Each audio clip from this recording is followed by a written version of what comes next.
October 21, 2023 నాడు సాయంత్రం 6:30 Medigadda barrage దగ్గర పెద్ద ఎత్తున శబ్దాలు వినిపించినాయి అని చెప్పి, దాదాపు ఈ శబ్దాలు 2 కిలోమీటర్ల మేర వినిపించినాయి అని చెప్పి, ఆనాడు ఆ ప్రాంతంలో క్యాంపులో ఉన్న ఒక అసిస్టెంట్ ఇంజనీర్, ఆయన పేరు రవికాంత్, ఈ అసిస్టెంట్ ఇంజనీరు మహదేవ్పూర్ పోలీస్ స్టేషన్లో కంప్లైంట్ ఇస్తాడు. అది 22 అక్టోబర్ 2023 నాడు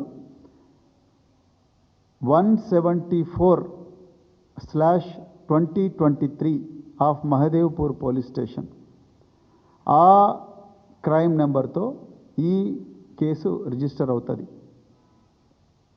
prevention of destruction of public property act కింద ఈ కేసు రిజిస్టర్ చేస్తారు. ఇంకా ఐపీసీ సెక్షన్లతో రిజిస్టర్ చేస్తారు. అందులో ఆ ఇంజనీర్ గారు ఇచ్చిన కంప్లైంట్లో చాలా స్పష్టంగా భారీ ఎత్తున శబ్దాలు వినిపించినాయి. అదేవిధంగా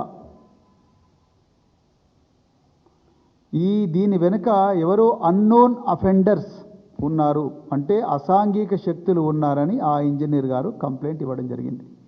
ఎఫ్ఐఆర్ 2023 అక్టోబర్ 22 నాడు మహదేవ్పూర్ పోలీస్ స్టేషన్లో రిజిస్టర్ అయింది.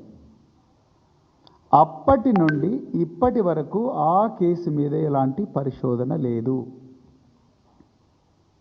మరి నిజంగా డ్యాము కుంగిపోతే పేలుళ్ల శబ్దాలు రావు.